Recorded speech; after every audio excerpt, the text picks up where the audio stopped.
udumo kuNkulunkulu weliphezulu lokuthula emhlabeni kubantu abathokozelwa nguye uJesu Kristu inkosi. uJesu Kristu inkosi. uJesu Kristu inkosi. uJesu Kristu inkosi.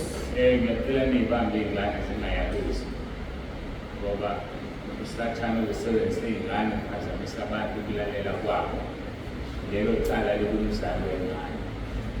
Uma nje abazali abantu bengasayilaleli inkonzo lokubana nengane ehlaya inuka, isono somzali leso. Ngiyacela iy'ngane zibambe. Ngiyambingelela nonke egameni lenkosi yethu uJesu Kristu ophilayo. Ithi uJesu Kristu inkosi. uJesu Kristu inkosi. Ngibingelela abefundisi umfundisi baba uMvelase Mthembu nomama Mthembu. Besengibingelela ubaba bonke umama intombi ney'nsizwa nge-Sunday school uShayiwe Nsimbi nomphathi wohlelo osheshe wakhuluma wathi akabingelele. Ngazi sengirongi ngifuna ngigcine ngasambingeleli nami ngoba sengivele ngabhanqa nabantu abangambingelelanga bonke kanti ngisazosukuma. Siyabingelela Jobe Kamatshana noPeter Mondesi. Jesu Kristu inkosi. Siyabonga usiphathele kahle uhlelo. Usuku lomhla ka-25 namhlanje uKhisimusi. Izolo ngifake inkonzo ebefundisa ingeyona okokuqala mhlawumbe ka-2023 noma ka-2022 angisakhumbuli.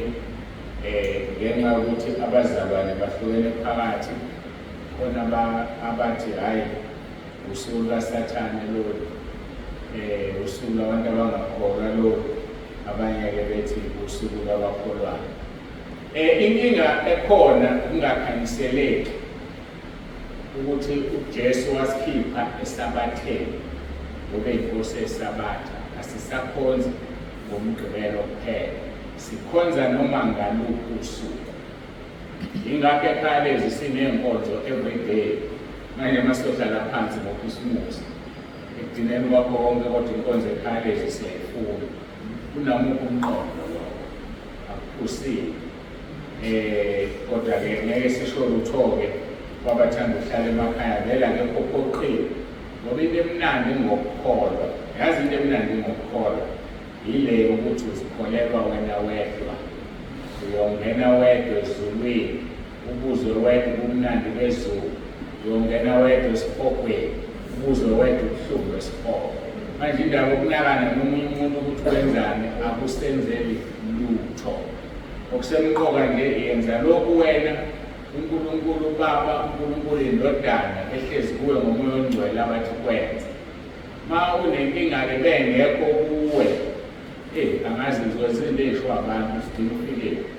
Abantu bayakhuluma yonke into abayithandayo. So-ke kanti asikhonza abantu, asinandaba nabantu, yenza lento oyithandayo. So kusukwini lanamhlanje okhona nongekho, mina nginankinga nalutho. Ngishilo nakule nkonzo le engangiyenze kudala ngoba nami ngiqale ngayilalela ngifuna ukuyisho. Khona la ngisho khona ngithi ngisho ngahamba nonkosikazi wami sobabili siyokhonza ngosuku lukaKhisimusi. So sivuke sikhuleke sifundiswe, siphume sihambe sobe simkhonzile uNkulunkulu. So-ke ikhululekile ngosuku lwanamhlanje, angabikho umuntu oyizwele ephoqelekile ngoba esentabeni, akekho nje simphoqayo. Kodwa-ke ngimanise ukuthi ngoba zonke iy'nsuku siyalithola ekhaya lethu noma entabeni, kuhlukene ngani ukuthi sifikile la. uNkulunkulu anibusiseke nonke nikhona nenifikile. Ngiyabona ukuthi nibaningi kanti kugcine ibancane senandele impela. Siyambonga uNkulunkulu anibusise. Baba uMbatha, usisi wakho Ndlobe la? Yebo sisi wami. Ngiyabona ubude. Ubude nokufana, hayi cha siyabonga. Ujabuleke ukaMkhumulo nomuntu omsizayo usiza wakho zokuba busy. Siyambonga uNkulunkulu. Ngomgqibelo kufanele siye eGreytown. Kunomzalwane wakwaMdunge noma ngithi umndeni wakwaMdunge sizohambisela umkhuleko abaphilile kahle bahlaselekile kakhulu, bahlaselwa imimoya amandla obumnyama. Ngikholelwa ukuthi ibandla bebekulona, ngisandukuzwa ukuthi live ngingazi. Mase ngizwile ngase ngikholelwa ukuthi imimoya isuka khona. So-ke siyakhona ukwenza umkhuleko. Bazalwane base-Greytown-ke bese bekhalela-ke inkonzo ukuthi ngeke yini silale bese sibakhonzisa Sunday. Ngase ngiyaxolisa ukukulungisa-ke lokho kusho ukuthi-ke sizoba nenkonzo-ke iy'nkonzo e-Greytown Saturday. Sizoya kwaMdumbe siyohambisa umkhuleko sikhuleke bese siya endlini yokukhonza. Abakhululekile angisakhulumi nani-ke ngiphambi kwami, sengikhuluma nabase-Greytown nabaphetheke abathanda ukuya enkonzweni. Bakhululekile, sizoba nenkonzo siyokhonza endlini yenkonzo yakhona uNkulunkulu asibusise ngayo ngomgqibelo. Ngikholwa ukuthi uzongena ku-YouTube siphume lapho-ke bese siyabuya nembama.Thi-ke ngikusho-ke openly la ngoba kukhona abantu abangahle bathande ukuya khona enkonzweni. Ayike ileso simemezelo engicabanga ukuthi sinaso. Sizoya-ke enkonzweni yethu yanamhlanje.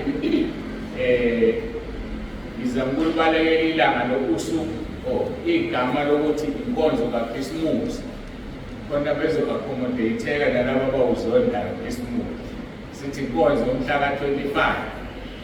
Inkonzo-ke le yomhla ka-25. Khona-ke bonke-ke abazoyibuka-ke bamphuma uKhisimusi engqondweni zabo. Bese sizwa ukuthi uNkulunkulu usiphatheleni kuyo le nkonzo. Mawushe umsebenzi yonke imihla ngisela mangishumayele zona ezimvo khona kuthi mangimela sengilizwa igama.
Siyabonga ukuthi sikhumbule ukuzalwa kwendodana yothando lwakho uJesu Kristu waseNazaretha. Siyabonga uNkulunkulu wethu ukuthi wazalwa akazange ehle okwakuzothiwa ungumlimi wabonakala esesemhlabeni. Kodwa uzaliwe abantu abazali bamkhulisa wadlula kuzo zonke i-age la umntwana edlula khona. Naye wazingcolisa njengazo zonke iy'ngane, naye wazichamela njengazo zonke iy'ngane. ngoba wayefuna ukwazi ukuthi umuntu udlula kuziphi izinto ukuze abe ngummeli ophilayo. Siyabonga Nkosi Jesu ngokuvuma kwakho uyidele intokozo ekhaya ezulwini, wehle uzothabatha isimo sokuba umuntu ngenxa yokuthi ufuna umuntu abuyisane noNkulunkulu. Yikho izwi lakho lisho kuMahubo lithi bayokhala bakubone nabakugwazayo sebekubheka bekubona ukuthi uyinkosi yamakhosi, nabakujivazile usahambe emhlabeni. Sisize Nkosi singazibetheleli wena ngokuthi sone ngamabomu ngokushilo ezwi lakho uHebrew 10:26 and 27. Wathi awusekho umnikelo ngesono somuntu owona ngamabomu kuphela ukulindela umlilo oshisa ozoqeda amaphikankani. Siyacela uNkulunkulu wethu ukuba sihlale kuwe singasuki, amazwi akho ahlale kithi nathi sihlale kuwe, ukuze uJohn 15:7 afezele ukuthi noma yini sicele egameni lakho kuyokwenzeka. Siyabonga Nkosi ngabo bonke ubufakazi, uyafakazela izwi lakho, uyalilinda ukubona ukuthi liyakwenza okufunayo. Iba nathi-ke kule nkonzo sinikela wena Nkosi yonke le nkonzo. Ngiyacela ukukhuluma usebenzise lo mzimba nami ngihlale ngilalele lokho Nkosi ofisa sikuzwe ngomoya wakho engcwele. uJesu Kristu inkosi. Amen.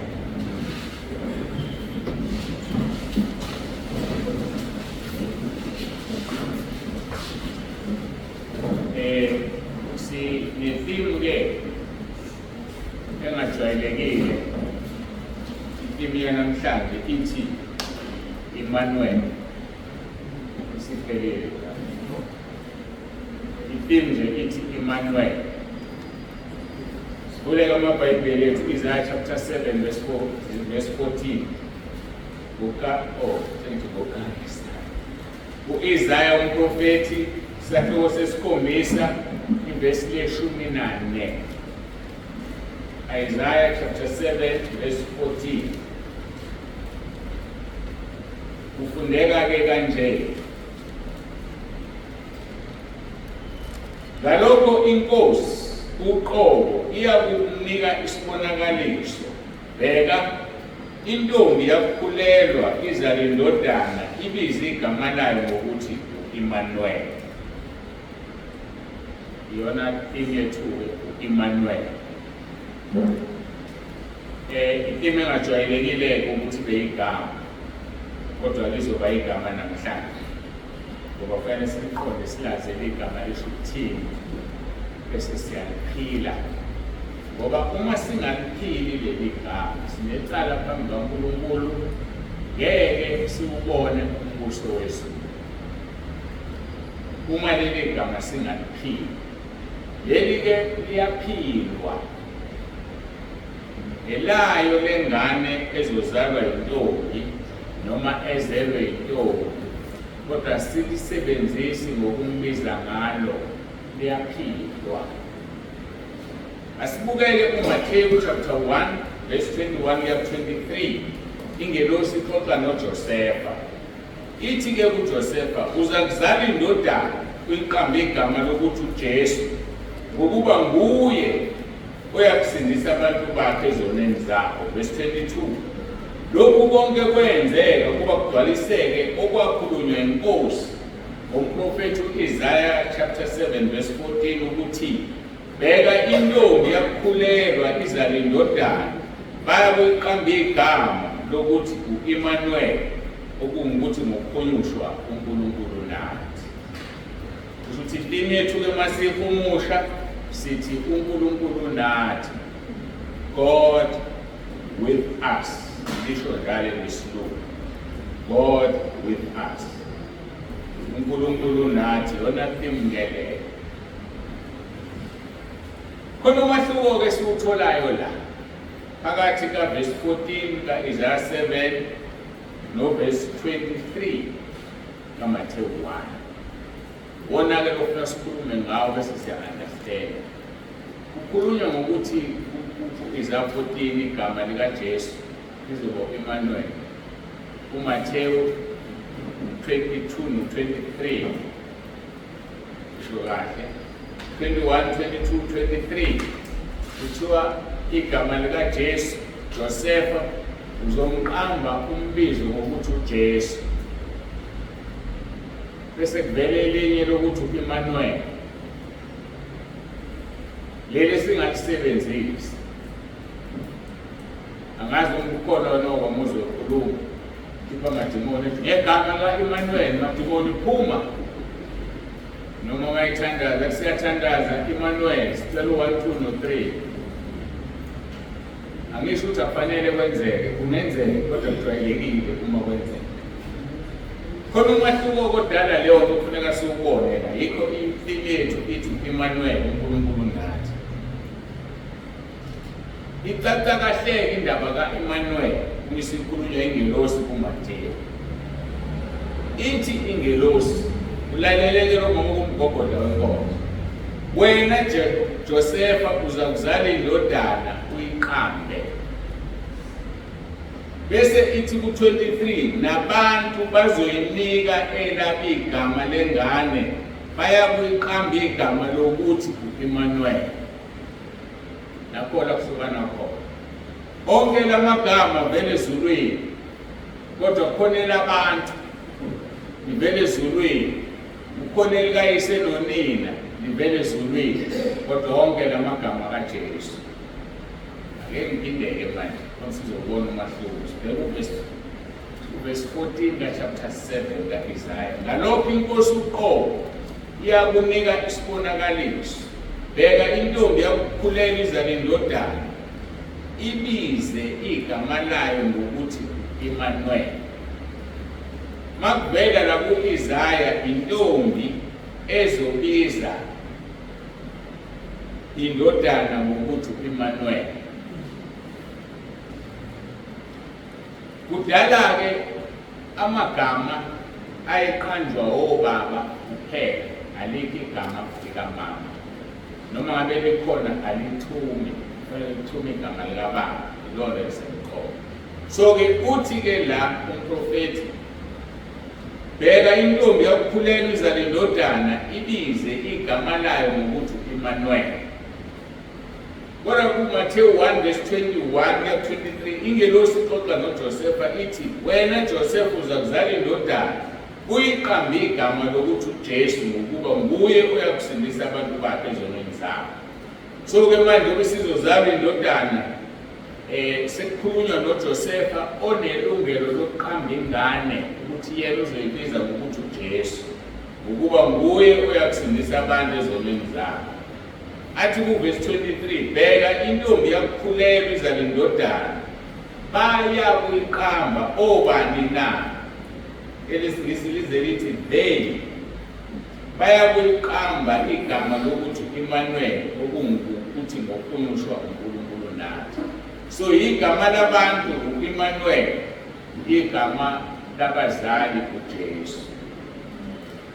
Ngithemba seniyanizwa manje. Khona elinikwa abantu ukuthi balisebenzise, khona elinikwe abazali ukuthi balisebenzise. Omabili avele ezulwini. Elika-Emmanuel livele ngesiprofetho sikaprofethi u-Isaya. ElikaJesu livela ngengelosi ixoxa noJosefa. Ake sibukeke igama lalo mntwana esigubha usuku lwakhe lokuzalwa namhlanje elanikwa abazali. Hayi leli okuthiwa lizoqanjwa abantu, kodwa impilo yethu sikhuluma ngaleli okuthiwa lizoqanjwa abantu. Verse 21 Mateyu 1, uzakuzala indodana iqambe igama lokuthi uJesu ngokuba nguye oyakusindisa abantu ezonweni zabo. Leli gama lisho ukusindisa abantu ezonweni zabo, igama elithi uJesu. Iminingi yalo lelo, ukusindisa abantu ezonweni zabo. Alimsindisi umuntu esonweni somunye, kodwa limsindisa esonweni sakhe. Lokho-ke kusikhumbuza amazwi akhulunywa uJesu ukuthi umuntu uyisigqila sesono.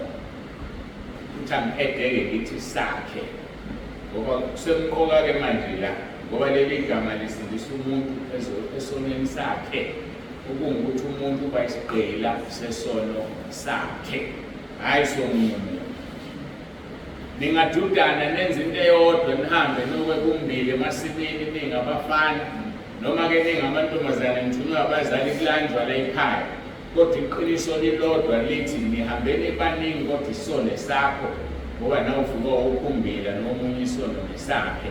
Nabazali abanithumile uma benithumile niseyizingane isono esakho.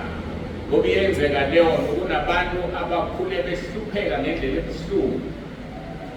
Abazali ukuze kudliwe la ekhaya bathatha iy'ngane bahambe kuyofuna ummbila emasimini abantu ebusuku kuze kuye kuphekwe la ekhaya.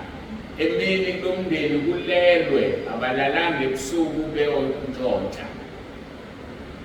Isono sikabani esabo bonke abantshontshile, ngoba ilona lozishele sokwenza isono sakho. So-ke leli gama likhulula umuntu esonweni sakhe, noma ngabe usenze nomuntu kodwa kwesakho isono. Khumbula-ke ukuthi umuntu uyisigqila sesono sakhe. Kusho uJesu kuJohane chapter 8 verse 34 kuya ku-36 ukuthi uJesu, ngiqinisile ngithi kini, lowo naloyo wenza isono uyisigqila sesono. Isigqila kambe asihlali phakade endlini, kepha indodana ihlala phakade. Ngakho-ke uma indodana imkhulula, niyakuba ngabakhululekileyo impela. Umuntu isigqila sesono. Khona abantu abagqilazwe izono zomqondo, bagcine besenza isono kanti sezogqilazeka kakhulu. Kaningi abantu bekhuluma, kungaba owesilisa noma owesifazane, mayisanda ukukhula, uzwa kushiwo kuthiwa ukuhlangana nomuntu wesilisa kunje ngendlela osechazelwa ngakho yena. Abese kukhalela kufuna aze akhuphe namaphupho elele nomuntu wesilisa noma elele nowesifazane engakazalale, agcine elingekile akwenze. Mayisekwenzile isono sesifisa kakhulu, sesikhalela kakhulu, sekungcono kube kwakungcono ngingazi, useyisigqila sesono. Yilokhu kukhulunywa ngakho ukuba isigqila sesono. Kodwa uthi uJesu, ngiqinisile ngithi kini, lowo naloyo wenza isono uyisigqila sesono. Ngakho-ke uma indodana ikhulula, niyakuba ngabakhululekileyo impela. Yileli gama elanikwa abazali bakhe uyasikhulula ezintweni, kodwa leli elanikwa abantu alisikhulule ezonweni. Kodwa-ke sisazofika kulokho. Leli liyasikhulula ezonweni. Inkinga yokuthi-ke asilisebenzisi ukuthi sesikhululeke, ngoba uthola abazalwane abakhululekile, abazalwane babambekile ezonweni zabo ezindala, abazalwane babambekile emicabangweni emibi, ekuzindleni okubi, emaphusheni amabi, ezinganukweni, ngoba abalisebenzisi igama elanikwa abazali elisikhululayo ezonweni. Athi-ke uverse 8, chapter 8 verse 31 no 32, khona uJesu wathi kubaJuda abasebekholiwe nguye, uma nimi ezwini lami ningabafundi bami sibili, niyakulazi iqiniso neqiniso liyakuNkulunkulu. Leli verse elabakholwayo, ngoba lithi izwi uJesu wathi kubaJuda abasebekholiwe. Akukhulunywa ngeqiniso kumuntu ongakholwa ngoba akalazi iqiniso. Kukhulunywa ngeqiniso kumuntu osekholile ukuthi iqiniso yolazi, iqiniso liyakukhulula. Kodwa likhulula uma umi ezwini lenkosi uJesu. Ukhiye ulapho, yima ezwini likaJesu ukuze iqiniso likhulule. Uma ungakami ezwini lenkosi uJesu ngeke ukhululeke, okungukuthi ukuma kulo ukulenza. Ingakho ngeke ngacaphuna uJohane 7 verse John 15:7 emthandazweni uthi uma sihlala kuye namazwi akhe ehlala kithi sothele sithandayo sikwenzele. Leli gama ke lanikwa abazali bakhe nathi silinikiwe ukuthi silisebenzise bese siyasindiswa ezulwini ngoba ithi ingelosi uzawuqamba umntwana ngokuthi uJesu ngokuba uyena ozosindisa abantu ezonweni zabo. So leli gama yilona esindiswa ngalo, ngaphandle kwalo awukwazi ukusindiswa. Mawubheka Izenzo chapter 4:12 lithi ayikho insindiso ngomunye ngokuba liphofuthe elinye igama esilinikiwe phansi kwezulu esimelwe ukusindiswa ngalo. So leli gama kufanele libe umgogodla. Igama likaJesu lalethwa ingelosi engakazalwa engakakhulelwa uMaria. Yakhuluma nendoda ukuthi umkakho uzokhulelwa ungamlahli, lokho azokhulelwa ungumoya ongcwele, amandla kaNkulunkulu ophilayo. Wayesenikwe igama uJesu engakafiki nasesibelethweni sikaMaria. So leli gama elinikezwa abazali ilona elisindisayo. Leli gama elinikezwa abazali ilona esiphila ngalo. Leli gama uma ukhuleka kulo uyasindiswa. BaseRoma 10:13 ithi izwi lenkosi ukuba bonke abayokhuleka egameni lenkosi bayosindiswa. Igama lenkosi uJesu bayosindiswa. Kuningi ke singakusho ngaleli gama likaJesu, kodwa ke masidluleke kulona. Kuningi kakhulu esingakusho. Siye kuleli eliyithimi yethu yosuku elithi uNkulunkulu unathi, noma elithi uImmanuel, noma ke masesiqamba abantu ngabe sithi uNkosi nathi. uNkosi nathi uImmanuel ngoba inkosi inathi, uNkulunkulu nathi. Leli gama ke kufanele silizwe umuntu wangaphakathi. Ukulizwa, ukulifila umuntu wangaphakathi.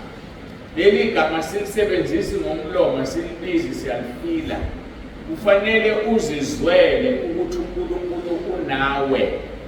Njengoba sigubha usuku lokuzalwa kwenkosi uJesu, kwanikwa lamagama amabili. uJesu ukuze sisindiswe ezonweni, uImmanuel ukuze mayesesindisile ezonweni sizizwele ukuthi uNkulunkulu nathi. Kukhona ukuthi ukholwe kodwa uzwe ukuthi u-empty, uNkulunkulu akekho. Noma wake wakholwa waba khona uNkulunkulu walimala, uyamfuna umtholi. So akusebenzi ke kuwena ngoba kufanele lisebenze leli gama. Umphile uImmanuel, uyaphilwa. Kufanele uNkulunkulu umuzwe ukuthi unawe, ngoba mayingenawe uNkulunkulu usenkingeni. Wona mahluko-ke lo. Igama elinikezwa abazali elizosindisa abantu ezonweni zabo uJesu. Bese kuthiwa abantu bayakubiza ngokuthi uImmanuel. Okungukuthi immediately uzizwele ukuthi uhamba noNkulunkulu. That is when umbizo uImmanuel ngenkambo yakho, awumbizi ngomlomo. Yilesi isikhathi umphilo uImmanuel. uImmanuel uyaphilwa. Immanuel ufanele abantu bambone kuwe, babone ukuthi awuwedwa uhamba noNkulunkulu ngoba uImmanuel ukuwedwa. So namhlanje ke sigubha usuku lokuzalelwa uImmanuel. Bekufanele kube umkhuleko walona loyo namhlanje ukuthi namhlanje Nkosi ngiyacela ukuzizwela ukuthi uhamba nami. Ngiyacela ukuthi mangingena enyakeni omusha ngizizwele ukuthi ubanye nami. Ngizizwele umphile uImmanuel. Ngoba samnikezwa uNkulunkulu through umprofeti uIsaya ukuthi umntwana uyobizwa ngokuthi uImmanuel. Ngoba uJesu kufanele simuzwe phila kuthina ngomoya wakho oyingcwele. Uhlala kithi ngomoya wakho oyingcwele benoNkulunkulu uBaba. Lesi ke isimo okufanele umzalwane nomzalwane abe kuso ozibiza ngomntwana kaNkulunkulu. ngamanye amagama igama lika-Emmanuel liyisimo okufanele wena ube kusona uzizwele ukuthi uNkulunkulu ukhona kuwe. Uyazizwela ukuthi unaye, uyazizwela ukuthi uhamba naye. Ukho konke okwenzayo mawukhuluma uyaphilisa, noma ubuye emva kwendaba usithi ngiyaxolisa, ngikhulume kabi. Into ephuma emlonyeni wakho iyakha yini noma uyabhidliza? Imizindlo yakho esenhlizweni yakho iyenzani? Sakhula-ke thina kune-camera mawuthatha isithombe uthi mawushintsha ifilimu kufuneka kube sebumnyameni ngoba zizosho iy'thombe. Kube sebumnyameni ishintshe le filimu ufake mayisigcwele usufaka lenene. Kufanele ihambe iyowashwa then iy'thombe. Lapho ewashwa khona kune-dark room ngoba mazibe zathola ukukhanya ziyasha. Kufanele zenzelwe kwi-dark room. La kwaze kwaqhamuka-ke ukuthi kwi-dark room, that is where negatives are developed. Angithi lezi iy'thombe kuthiwa ama-negative. So uthatha lama-negative adevelopwa kuphi? Ebumnyameni. And spiritually, ebumnyameni, that is where izinto ezi-negative zidevelopwa khona. Ebumnyameni la kuqhamuka khona izinto ezingezinhle.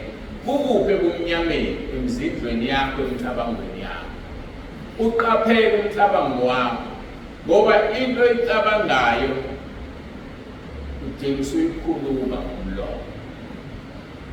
Le nto oyikhulumayo udinga usuyenza.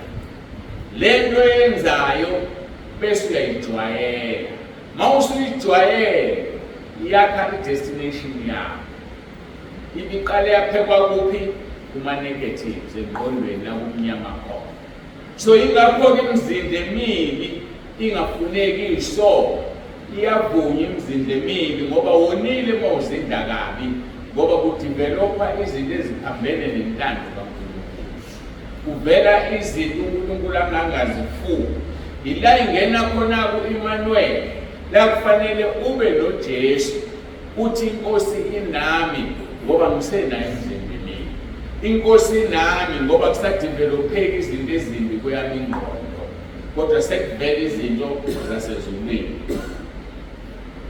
Ngakho-ke wonke umuntu namhlanje ozwa le message une-challenge ukuthi azihlole ukuthi usekukholweni yini, azihlole ukuthi uyamphila yilo Emmanuel, uyaphila azizwele ukuthi uNkulunkulu naye na. Kukhona i-poster eke ibe khona kamba abanye bayibona la umuntu isihloko sawo sithi footprints. La umuntu wafike wabona ama-footprints akhe nawe Nkosi uJesu. Mayihambe ibuka lento ubona sengasekho ama-footprints amabili sekhona eyona. Usethi hawu Nkosi uJesu, ngiyabona ukuthi ngey'khathi zami ezazinzima wawungishiya ngihambe ngedwa. Uthi uJesu ngangingakushiyi, ubona ama-footprints omuntu oyedwa ngase ngikuthwele. Ingakho ubona inyawo sokwezami ngedwa ungasathi phansi. So ngamanye amagama sidinga ukuthi sihambe noNkulunkulu, simphile u-Emmanuel ngezikhathi ezinzima empilweni yakho kube izona y'khathi ozizwela uthwele. Ngoba usho njalo ku-91 verse 11 and 12 uyoya lezi ngelosi zakhe zikuthwale ungakhuzumi nangonyawo etsheni. Kusho ukuthi lapho awusayizwa into okufanele ikuthinte ngoba uNkulunkulu nawe. Njengoba abafana bangena esithandweni somlilo bangena naye uJesu wabashisanga umlilo. Akwenzekanga lutho mshama yembaba aphume ngenani anganokisha intuthu. Why? Ngoba basebethwele uJesu wayesenabo. NoDaniel emphandweni wengonyama azimdlangi ngonyama ngoba kwakungeyena kodwa wayesethwele. Ingonyama zabona umdali wazo ey'vakashela kanti cha kuyena uDaniel uthwelwe yilo ahamba naye. So kufanele siphileke igama elithi Emmanuel, igama elanikezwa uNkosi uJesu kwathiwa thina sombiza ngalo, nothi ngoba sombiza ngokukhuluma simbize ngempilo. ngiphila impilo ka-Emmanuel. Babethi abantu udlule kanjani la? Uthi hayi ukuthi angihambi ngedwa, ngihamba nenkosi.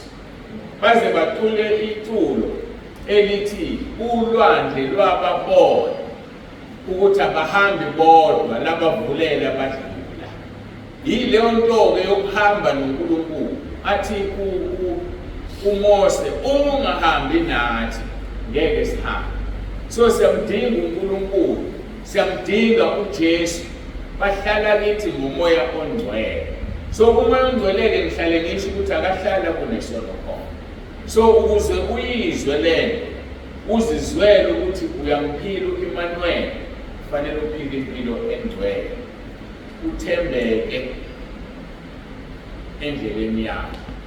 Ake uthembeke, uphendule lo mbuzo ngobuqotho, uzihlole ukuthi unaye yini uNkulunkulu wena na? Uhamba naye yini uNkulunkulu na? Akakushiyile yini ngoba uyashiyana? Hayi uyashiyana. Wakwashiya uJesu esesiphambanweni, kwaba mnyama emhlabeni wonke. Kwezwakala ikhali ngonyama esesakwaJuda ithi uNkulunkulu wami, uNkulunkulu wami ungishiyelani na? Bayimshisa into eyodwa esethola izono zethu. Uyashiyana. Mawufunda kahle uTimotheo wesibili chapter 2 verse 11-13 uthi umpostoli Paul mayibhala likholekile lelizwi lokuthi ngokuba uma safa naye siyaphila naye. Ubizwa ukuthi ufe naye, ube kanye naye, uphila uEmmanuel, yonke into oyenzayo uyenze naye, mawufa ufe naye. Likholekile lelizwi lokuthi ngokuba uma safa naye siyaphila naye futhi. Verse 12, uma sikhuthazela siyakubusa naye futhi, ngoba uma ukhuthazela ukhuthazeli wedwa kodwa uhamba naye. Uma sikhuthazela siyakubusa naye futhi, uma simphika naye uyakusiphika, ngoba senze njani thina? Siyamphika. Athi verse 13, uma singathembeki yena uhlale ethembekile ngoba akanakuziphika. Uma-ke wena ungathembeki useyakushiya. Ufike kuthiwe uma safa naye sophila naye, uma sikhuthazela sobusa naye, uma simphika yaqala inkinga, naye uzoyenza lento esiyenzayo uzosiphika. Uma singathembeki naye futhi akazuthembeka ngoba akafuni ukuziphika. Ngoba uma phela esenza lento enziwe uwena, kusho ukuthi useyaziphika ukuthi unguJesu. Uma-ke enawo uJesu awesabulutho ngoba mkhulu yena kunabasezweni, mkhulu kunalaba abantu basezweni. So asihlale sinaye ukuze sivikeleke. Ingakho umprofethi uIsaya ekhuluma amagama amakhulu ethunywa uJehova u-Isaiah 41 verse 10. Uthi ungesabi ngokuba mina nginawe, ungapheli amandla ngokuba mina ngiwuNkulunkulu wakho, ngiyakuqinisa futhi ngiyakusiza, yebo ngiyakusekela ngesandla sokunene sokulunga kwami. Abazalwane bayesaba ngoba bazizwele uEmmanuel nabo. Abazalwane baba novalo ngoba banaso isibindi sokuthi God is with me. Abakwazi ukuthi bathi uNkulunkulu nabo. Ukusho ngomlomo kusho lutho, inkambo iyafakaza yini ukuthi uNkulunkulu nawe na? Uma nawe awesabi, lithi ungesabi ngokuba mina nginawe. Ungapheli amandla ngokuba mina nginguNkulunkulu wakho. Ngoba ufika isikhathi sokuphela amandla uma uNkulunkulu ungamboni, uma uNkulunkulu ungamuzwa, uma uNkulunkulu engekho uEmmanuel kuwena. Ingakho abafana laba bathathu bakhuluma amagama wathuthembele esikhathini. Uthi ngamabomu yini ukuthi angifuni ukuguqa esithombeni sami na? Bathi abafana thina sidinga ukuphendula le ndaba. Kodwa-ke masikutshele ukuthi ngeke thina siguqe kulesi sithombe sami. uNkulunkulu wethu uzosiphephisa noma ngaba kasiphephisi-ke asinandaba nalokho, kodwa thina makwazeke kuwe ukuthi ngeke siguqe. Usho kanjalo umuntu uNkulunkulu, usho kanjalo umuntu ohamba noJesu, akesabi lutho. Babehamba noJesu, why? Because immediately bephonswe emlilweni uNebukadnezar uthi ngibona owesine onjengendodana kaNkulunkulu, okungukuthi all along bahamba noJesu, uJesu abambona abanye abantu. Ngeke ngithi-ke bona babengamboni ngoba isibindi sabo sikhombisa ukuthi babemuzwa. Yikho ngiqale ngathi ekuqaleni kufanele leli gama ulifile, ulizwe emathandeni akho, ulizwe umoya, uzizwele ukuthi uNkulunkulu nawe, ngoba uma ungakuzwa lokho usenkingeni. So njengoba inkosi uJesu izalwa, uma kuwukuthi all along ubungamuzwa, usuku lokuthi abunjwe kuwe, azalwe kuwe, umuzwe, ngoba ngeke uyendawo uma ungamuzwa. Akukho ukuphumelela. Uthi-ke ungesabi ngokuba mina nawe ungaphela amandla, ngoba mina nguNkulunkulu wakho, ngiyakuqinisa futhi ngiyakusiza, ngiyakusekela ngesandla sami sokunene sokulunga. Verse 13, ukuba yimina uJehova uNkulunkulu wakho obamba isandla sakho sokunene, nothi kuwe ungesabi, mina ngiyakusiza. Uyalizwa lelo gama lisho kuwe lithi ungesabi, mina ngiyakusiza nami. Abalizwayo yilaba abaphila u-Emmanuel, abalizwayo yilaba abathi uNkulunkulu nami. Bayalizwa-ke leli gama. Kukhona abantu abangazi ukuthi uNkulunkulu, ukuthi uJesu uNkulunkulu. Bayathanda ukuhlukanisa leyo. uNkulunkulu uBaba, uNkulunkulu uJehova, uJesu uJesu. Engingakaze ngizwe uJesu ebizwa ngalo likaJehova, kodwa uJesu unguNkulunkulu.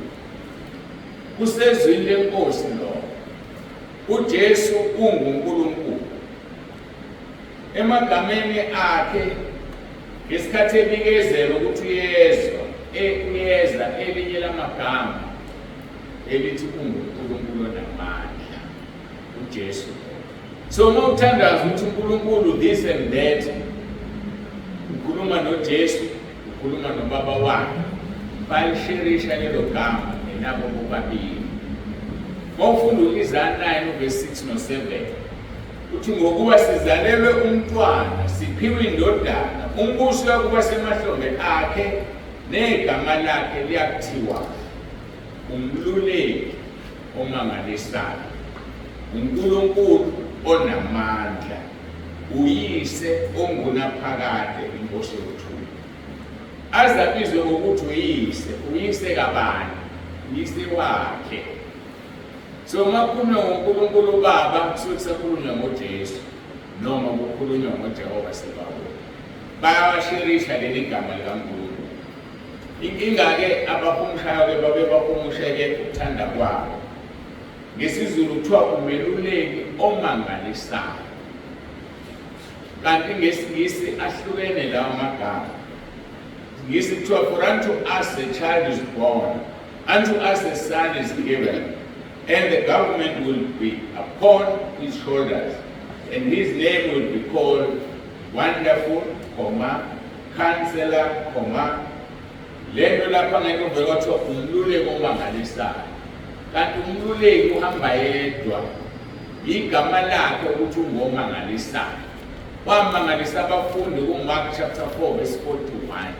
Bathi kanti ungubani lo? Lokhu umoya nolwandle kuyamthobela na. So ungomangalisayo igama lakhe lelo.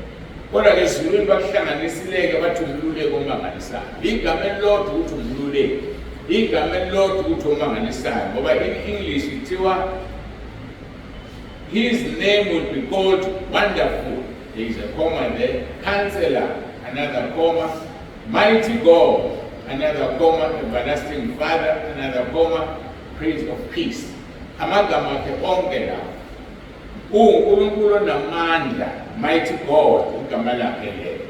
Everlasting Father, yena unguyise ongunaphakade, kabani wakhe enguJesu. Sifunda izinto eziningi namhlanje ngoJesu. Ayikho usuku lwakhe phela lofika emhlabeni. Sikhumbula lona afikanga ngezenzo umthathu wokufana. Simazi wafika nini. Kodwa ke kuyagujwa lolu suku. So ke amagama akhe ukuthi uMighty God, uNkulunkulu onamandla, nokuthi everlasting Father, uNkulunkulu ongunaphakade noma uyise ongunaphakade, amagama akhe uJesu wayibikezelwa kuthiwa sizalela umntwana siphiwe indodana umbuso uyakuba semahlombe akhe. Ukuthi konke okwenzakalayo emhlabeni ezulwini, it is upon his shoulders. He is accountable ngendlela kaMkhulu ngayo uJesu. Ubaba uJehova Sebawothi umnikeze wonke amandla. Yikho mayehamba lapha ku-Great Commission Matthew 28 uthi ngiphe wonke amandla ezulwini nasemhlabeni. Amandla onikezwayo umbuso basemahlombe akhe. Kwaprofethi ongakafika ngesikhathi sakhe sakhe. So amagama akhe-ke umluleki, elinye omangalisayo, elinye uNkulunkulu onamandla, elinye uyise ongunaphakade elokudini inkosi yokuthula. Abhalwe la-ke u-Isaiah chapter 9 verse 6 and 7. Isachaza-ke ubuNkulunkulu benkosi yethu uJesu Kristu. Ngoba ubuNkulunkulu-ke lo sesingene kwenye ingxenye emkhiphayo ebudodaneni emenza uNkulunkulu. So uJesu uphelele ngoba vele umunye bamunye uze asho lapha kuJohane athi okwakhe kungokwami. Umoya ongcwele mayithi uthatha okwami usho ngoba okwakhe ukaNkulunkulu. So ngamanye amagama umoya ongcwele uthatha kokaNkulunkulu enguNkulunkulu yena. Akumangalisi-ke leli igama likaNkulunkulu bedlala ngalo. Khona babiza uNkulunkulu emhlabeni oyethoyilethi njengami uthi usibani bani uNkulunkulu. Ngoba bekuthatha la befanisa uJesu nalo baba. Ngake ngayixoxa lona ngelinye ilanga ukuthi ngathi ngikomunye umngcwabo kuthiwa batshele insibani ukuthi usibani bani noJesu abandawonye ngoba ngabaseNazaretha bobabili. Siyangizwa ukuthi ngithini. So ke yikho-ke ngesebembiza ngoNkulunkulu ngoba noJesu ubizwa ngoNkulunkulu. Ubona bayafana bayalingana. Yobonakala mhla kuthethwa amagama ngosuku lokwahlulela uJesu esehlulela ngoNkulunkulu enomncane. Ngoba ayisazomhlulela abanye sebahamba usabehlulela ngoba uyena yedwa uNkulunkulu noyindlela neqiniso. Akekho ozoya kuNkulunkulu uJehova Sebawothi engadlulanga uJesu. Yikho ngithi ngichaza uNkulunkulu. Lithi izwi lenkosi uJohane wokuqala chapter 1 noJohane wokuqala. Sithi uJohane chapter 1 ngoba uJohane ndiye oyebhangeli. Ekuqaleni wayekhona ulizwi. Ulizwi wayenguNkulunkulu. Ulizwi wayenguNkulunkulu. Angibazi-ke laba abanye uNkulunkulu babekhona yini kuNkulunkulu. Babekhona yini ekuqaleni. Kodwa thina lo esimkhonzayo, lo owumluleki, lo omangalisayo, lo uNkulunkulu onamandla, noyise ongunaphakade inkosi yokuthula, ekuqaleni wayekhona. UNkulunkulu wayenguNkulunkulu. Athi verse 2 yena loyo wayekhona ekuqaleni kuNkulunkulu, konke kwavela ngaye, ngaphandle kwakhe akuvelanga lutho. Kukho konke okuvelileyo. So lento isiyamsusa uJesu ekubeni sihlale sithi sibahlukanise indodana noyise ukuthi bamunye ngoba vele wayevele khona kuNkulunkulu. Ngamanye amagama kwehla uNkulunkulu wazozalwa intombi uMaria. Kwehla uNkulunkulu wazosifela esiphambanweni wasithenga ngegazi lakhe. Ngoba kwakufanele abe khona uNkulunkulu ezulwini wazihlukanisa wathi indodana kayithumile. Kodwa kwakusehle yena uNkulunkulu uqobo lwakhe. Yingakho mayisehamba uJesu ekulungele ukuthi ngihambe ukuze uBaba nilethele umoya ongcwele ngoba kwakusazofanele kuhlaleni uNkulunkulu futhi. Ma uyinaka le uyibuka kahle yonke. Akufanelanga ezulwini kube khona igap la uNkulunkulu engekho khona. Uyehle emhlabeni neform of indodana yakhe kodwa usele ezulwini nguJehova Sebawo. Mase kufanele indodana kuyele emuva kuze umoya ongcwele ngoba kufanele kuhlale emhlabeni kungena umbusi wasezulwini. Wena kufanele uzikhethele ukuthi ubani ufuna kubusa ngoba noSathane waphonswa khona emhlabeni. Uthi uJesu ngambona ehla njengonyazi waphonswa emhlabeni kodwa uSathane ke ungaphansi kakhulu kukaJesu azabe ngaphansi ngisho khona nathi esikholwayo sindisiwe ngoba sinelungelo sokumkhipha la kumuntu ahlezi kuyena sithi ngegama lenkosi uJesu Kristu phuma kusibani bakhe ashe aphuma. So ke kodwa naye ukhona la emhlabeni umbusi wasemkhathini kodwa thina sinikezwe amandla ngaphezu kwakhe. Ngakho-ke uJesu lo esigubha usuku lokuzalwa kwakhe ekuqaleni wayekhona uNkulunkulu. Ekuqaleni wayenguNkulunkulu. Ngaphandle kwakhe akuvelanga lutho oluvelileyo. Noma yini eyavelayo yavela ngoba yena eyivesile.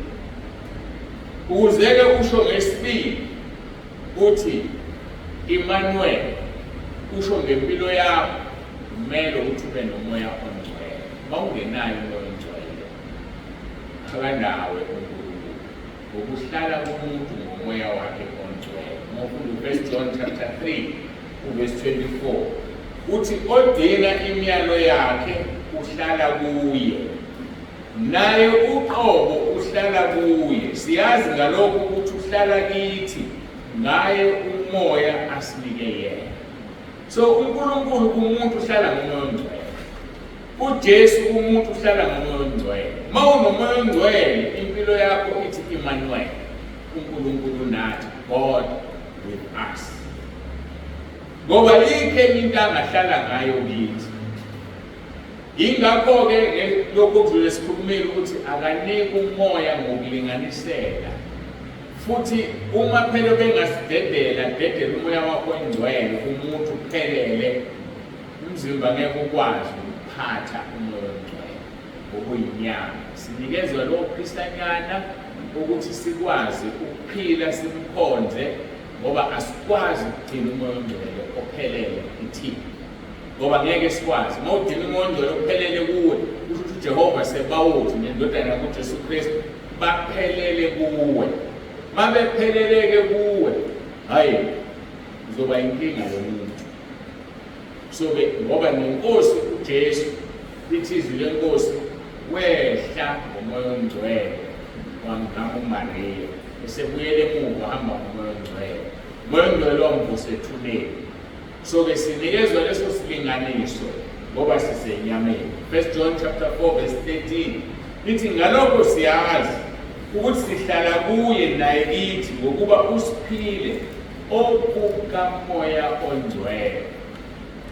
Ngibalile ukucheka ngesingisi kodwa sothatha lengalo ngesiZulu. Usiphile okukamoya ongcwele. Ngamanye amagama usiphile a little bit of the Holy Spirit. Usiphile okukamoya ongcwele. Angithandi ukugxila kakhulu ngoba ngithanda ukucheka mhlawumbe lisho kuyo. Kodwa ngesizulu nje makuthiwa okukamoya ongcwele ukuthi usinikeze ingxenyana encane yokuthi nathi sikwazi ukumkhonza. Ngoba lo mzimba ngeke ukwazi ukumukela umoya ongcwele. Ngikhulume kaningi nami ukuthi ngatshelwa ngangingazi ukuthi mase ngigula sekukube ngathi ngiyafa bese ngingafi ngoba kunezinto engizinikezwayo lo mzimba bese uyahluleka ukuzibamba. Kufanele azidedele aziyeke abese ngilusa ukuthi umzimba uzu-adjuste ngoba sinikezwe okukamoya ongcwele asinikeziwe okupheleleyo. Ngoba okupheleleyo ngeke sikuthwale, angeke sikwazi ukuthwala. Yikho ku1 John chapter 4 ethi ngalokho siyazi ukuthi sihlala kuye naye kithi ngokuba usiphile okukamoya ongcwele. Manje sesiphile okamoya ongcwele, impilo yethu sithi Emmanuel, God with us, uNkulunkulu nathi noma uNkosi nathi. Ingakho-ke bese sisho ngesibili sithi uNkulunkulu nathi njengoba uMatthew chapter 1 verse 23 esho, bheka intombi yakukhulelwa izale indodana, bakuyiqamba igama lokuthi Emmanuel, okungukuthi ngokuhlonishwa uNkulunkulu nathi. Usiyawuzwa umahluko uma ingilosi ithi, Josefa, le ngane uziwela uzoyiqamba igama uthi uJesu, kodwa abantu bayokuyiqamba igama lokuthi Emmanuel. Hayi ngoba sobe siyiqamba ngomlomo, siyiqamba igama uthi Emmanuel ngoba sobe sihamba naye sithi uJesu nathi. Kube lona loyajabulela ukuphila nenkosi uJesu kuyena. Athi umpostoli Paul, akusemina ophilayo kodwa uKristu ophila kimi. Yileyo nto-ke ukuthi u-Emmanuel, uNkulunkulu nawe. Athi Kolose 1 or Kolose chapter 3 verse 3, not Kolose 1, Kolose chapter 3 verse 3. Athi uma safa noKristu, ukuphila kwethu kufihlwe noKristu kuNkulunkulu. Uma ukuphila komzalwane sekufihlile, lowo mzalwane usesho ngesibili ngempilo yakho uthi uNkulunkulu nathi, God with us, noma uthi Emmanuel. Usiyawuzwa umahluko phakathi kwamagama amabili kaJesu awanikezwayo ezofika emhlabeni. Igama likaJesu ngokuba uyena oyokhulula abantu, athethelela abantu ezonweni zabo. Igama lika-Emmanuel ngoba thina ngokuphila kwethu somqamba igama sithi Emmanuel ngempilo, hayi ngoba sobe silibiza sithandaza. Injalo-ke inkonzo kaKhisimusi namhlanje uNkulunkulu asembulela yona ngegama elithi Emmanuel. Singaguqa-ke sikhuleke phela ukuthi simana singakaguqi kwaba umthetho, asithulele ithulo lifikile ivangeli lothi maseliphela sesiyakuqala. Sivele sitheleni ubaba umthetho asikhulekele. Lifikile ivangeli esizweni sakwaZulu, ilethile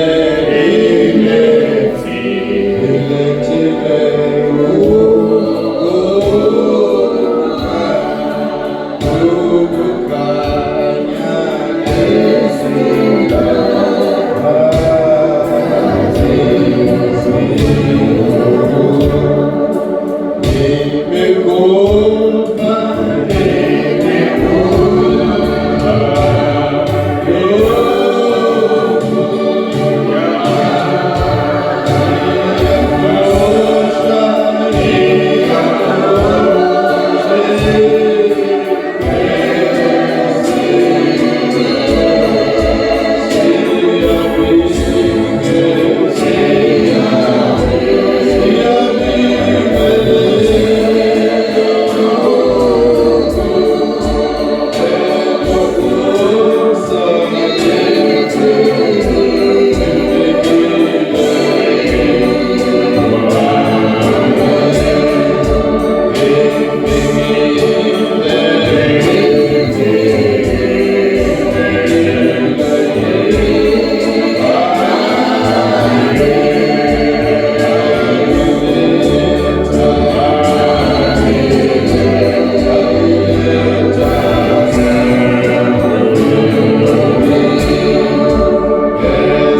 Siyakubonga ngothando onalo ngathi nangothando senzela lona imihla nemihla. Sibonga Baba ukuzohlala nawe ngaphakathi kwale ndawo nokufuna ukuba usikhombise indlela esimele ukuhamba ngayo. Sukhulumile Baba, sihlezi silalele, sakuzwa, sekukimi ukulowa yami ukuthi wenze njani. Sibonga Baba ukuthi impela Emmanuel okumele ngaso sonke isikhathi uqikelele noma siqikelele ukuthi uphakathi kwethu. Njengalokhu Mose washo wathi uma ungahambi kanye nathi asisuki la. Siyacela Nkosi ukuthi ube phakathi kwethu ngezikhathi zonke. Kodwa sesizwile ukuthi ukuze ube phakathi kwethu ube kanye nathi simele ukuyihlanza ngoba la ngahlanzekile khona awubikho. Sisiza Nkosi silungise indlela yethu saphila ngoba kuzisikhathi la siyophendula khona ngakho konke sikuzwile, ngakho konke okungenile endlebeni yethu nangayo yonke intshumayelo eshumayeliwe kithi ukuthi senze njani emva kwalokho. Siyabonga ke Nkosi nakulolu suku namhlanje ukuthi usikhethile ukuba sibe la ngenxa yokuba ufuna ukuba sizwe lokhu Baba ebesingeke sakuzwa uma besihlezi emakhaya. Sibusisele njengebandla, sikunikeza udumo ukuba Nkosi usifihle usibiyele usathane angatholi indawo phakathi kwenhliziyo yethu. Sikhuleka lokhu ngokubonga ukuthi konke sikucelayo sokwenzela khona ngenxa kaJesu Inkosi yethu, uJesu Kristu Inkosi.